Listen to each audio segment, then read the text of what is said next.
आज हम प्रश्नावली 3.2 का प्रश्न संख्या 3 का हल देखेंगे। प्रश्न में दिया है अनुपातों A1/A2, B1/B2 और C1/C2 की तुलना कर ज्ञात कीजिए कि निम्न रैखिक समीकरणों में युग्म संगत है या असंगत। तो सर्वप्रथम हम ये देखेंगे कि A1/A2, B1/B2 और C1/C2 का अनुपात निकाल लेंगे और तुलना करने पर ये देखेंगे जिस समीकरण का हल हमें प्राप्त होता है वो समीकरण युग्म संगत है और जिस समीकरण से हल नहीं प्राप्त होता वो युग्म असंगत है। तो सर्वप्रथम दिया है पहला क्वेश्चन 3x प्लस 2y बराबर 5, पहला समीकरण, और दूसरा समीकरण दिया है 2x माइनस 3y बराबर 7। या इस समीकरण को हम लिख सकते हैं 3x प्लस 2y माइनस 5 बराबर 0, या 2x माइनस 3y माइनस 7 बराबर 0। अब समीकरण 1 और समीकरण 2 से तुलना करने पर A1 बराबर 3, B1 बराबर 2, C1 बराबर माइनस 5, A2 बराबर 2, B2 बराबर माइनस 3 और C2 बराबर माइनस 7।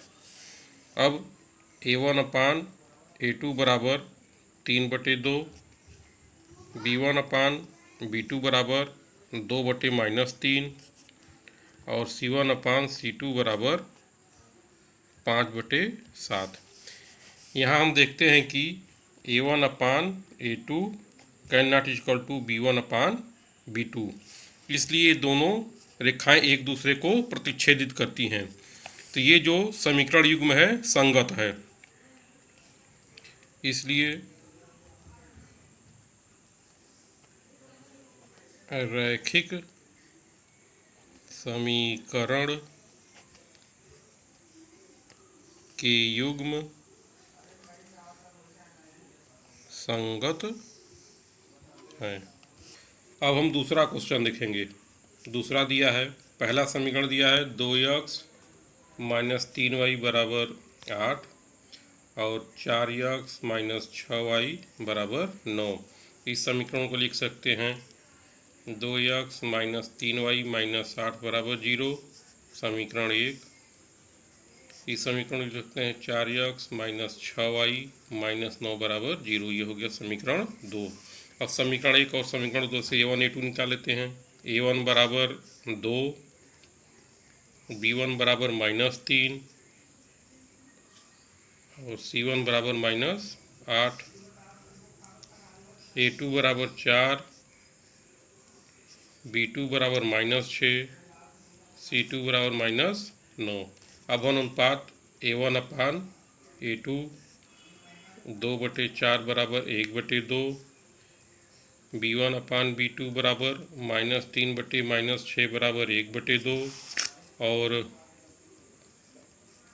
C1/C2 बराबर माइनस 8/-9 बराबर 8/9। यहाँ हम यह देखते हैं कि A1/A2 बराबर B1/B2। जब A1/A2 और B1/B2 बराबर आते हैं तो दोनों रेखाएं समांतर होती हैं। इस स्थिति में कोई भी इस समीकरण युग्म का हल नहीं मिलता है, इसलिए दिया गया रैखिक समीकरण युग्म असंगत है। इसलिए रैखिक समीकरण के युग्म असंगत हैं। अब हम तीसरा पार्ट देखेंगे।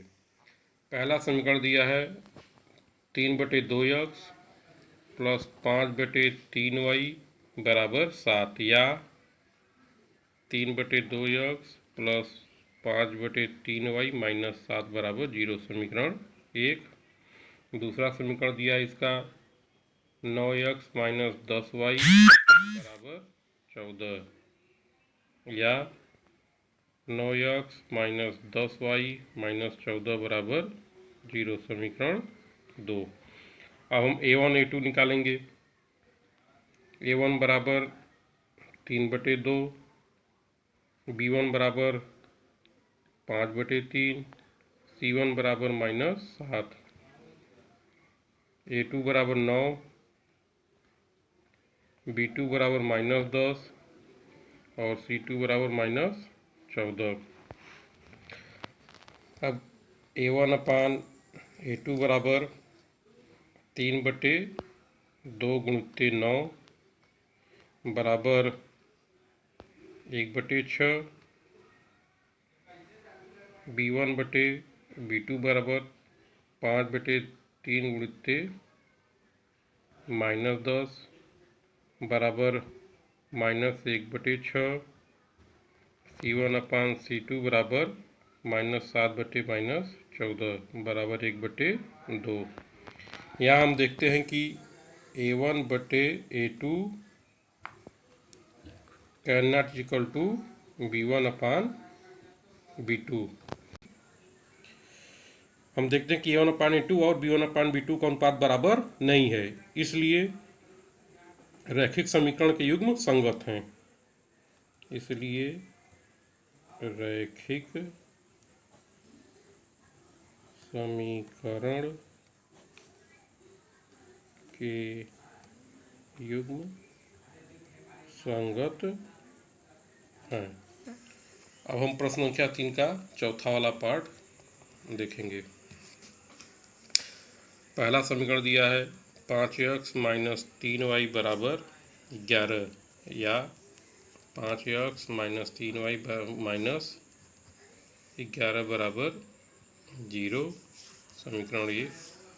दूसरा समीकरण दिया है -10x + 6y बराबर -22 या -10x + 6y + 22 बराबर 0, समीकरण 2। अब समीकरण 1 और 2 से तुलना करके A1 A2 का मान निकालेंगे। समीकरण 1 से A1 बराबर 5, B1 बराबर -3, C1 बराबर -11 और समीकरण 2 से A2 बराबर -10, B2 बराबर 6 और C2 बराबर 22। अब A1 अपान A2 बराबर 5/-10 बराबर -1/2। B1 अपान B2 बराबर -3/6 बराबर -1/2। C1 अपान C2 बराबर -11/22 बराबर -1/2। यहाँ हम देखते हैं कि A1 अपान A2 बराबर B1 अपान B2 बराबर C1 अपान C2 है। इस स्थिति में दोनों रेखाएं समपाती होती हैं, यानी उनके अनंत हल प्राप्त होते हैं, इसलिए रेखा युग्म का समीकरण संगत है। अब हम पांचवा वाला भाग देखते हैं। 4/3x + 2y बराबर 8, या इसको लिख सकते हैं 4/3x + 2y - 8 बराबर 0, समीकरण 1। 2x + 3y बराबर 12 या 2x + 3y - 12 बराबर 0, समीकरण 2। अब 1 और 2 से तुलना करके A1 बराबर 4/3, B1 बराबर 2, C1 बराबर -8, A2 बराबर 2, B2 बराबर 3, C2 बराबर -12। अब A1 अपान A2 का अनुपात निकालते हैं। A1 अपान A2, A1 बराबर दिया है 4/3, A2 दिया है 2, तो गुणित 2 हो जाएगा। ये कट सरल होने के बाद 2/3 आ जाएगा। B1 अपान B2 बराबर 2/3, C1 अपान C2 बराबर -8/12 बराबर 2/3। यहाँ हम देखते हैं कि A1 अपान A2 बराबर B1 अपान B2 बराबर C1 अपान C2 बराबर 2/3। यहाँ सबका अनुपात बराबर आया है 2/3, यानी कि ये दोनों रेखा युग्म समपाती हैं। जब दोनों रेखाएं समपाती हैं तो इन दोनों समीकरणों के अनंत हल होंगे, इसलिए रैखिक समीकरण के युग्म संगत हैं।